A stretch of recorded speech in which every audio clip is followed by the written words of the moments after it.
Guy Millière est un homme engagé. Cet expert du Moyen-Orient, qui enseigne à la faculté Paris 8, fut l'un des rares universitaires français à soutenir l'intervention militaire en Irak.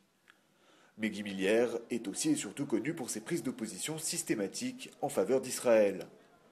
Proche du courant néoconservateur américain, il est très apprécié du public francophone en Israël. Dans le cadre d'une tournée de conférences qu'il a emmenée dans plusieurs villes du pays, nous l'avons suivi à Jérusalem, où sans surprise, il a fait salle comble.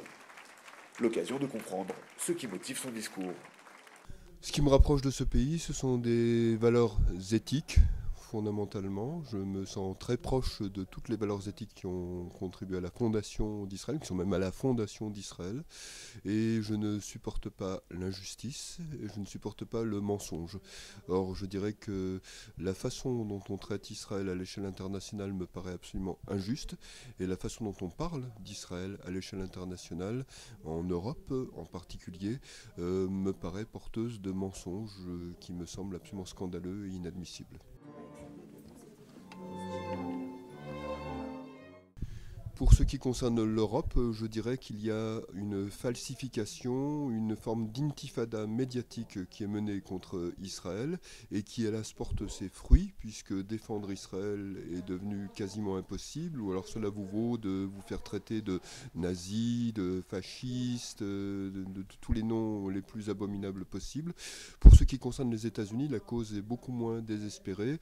Je dirais que la gauche américaine, et a fortiori l'extrême gauche américaine, sont très pro-palestiniennes, mais plus vous vous rapprochez du mainstream, du centre vital des États-Unis, plus vous avez des gens qui comprennent ce qu'est Israël, en quoi Israël est un pays important. Voir quels étaient les conseillers de Barack Obama, des gens qui sont d'ailleurs toujours dans l'administration Obama, comme Samantha Power, que Obama a fait nommer au Conseil national de sécurité, des gens comme Dalia Morgahed, qui est sa conseillère pour les affaires religieuses et qui est la première musulmane voilée, défenseuse de la charia, à entrer à la Maison-Blanche. Eh bien, ce rapport est extrêmement alarmant. Cela change des rapports de l'époque Mohamed El-Baradei, qui lui était plus ou moins acheté par l'Iran. Ce rapport montre la réalité telle qu'elle est. Je dirais que l'Iran est un pays qui ne me paraît pas susceptible d'être endigué comme on pouvait le faire vis-à-vis de l'Union soviétique. Donc, ou bien le reste du monde occidental va réagir clairement, nettement et sans ambiguïté par rapport à l'Iran, ou sinon Israël devra faire quelque chose, parce qu'il me paraît absolument impensable que l'Iran accède à l'arme atomique. On n'a pas affaire à la direction de l'Iran à des gens rationnels, on a affaire à des fanatiques, on a affaire à des gens qui rêvent d'apocalypse, et éventuellement d'apocalypse sanglante. Je pense qu'Israël n'est pas en danger existentiel parce que je pense qu'Israël a tous les moyens de se défendre.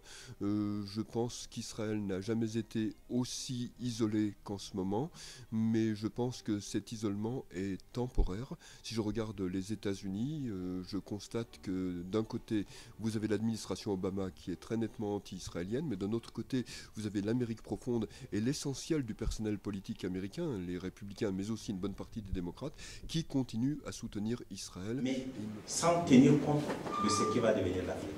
C'est quoi la part de l'Afrique pour demain? Subsaharienne devrait être reconnue comme un acteur important et on devrait la regarder autrement qu'avec le regard distant et condescendant qu'on adopte à son égard en Europe et même dans beaucoup de cas aux États-Unis aujourd'hui.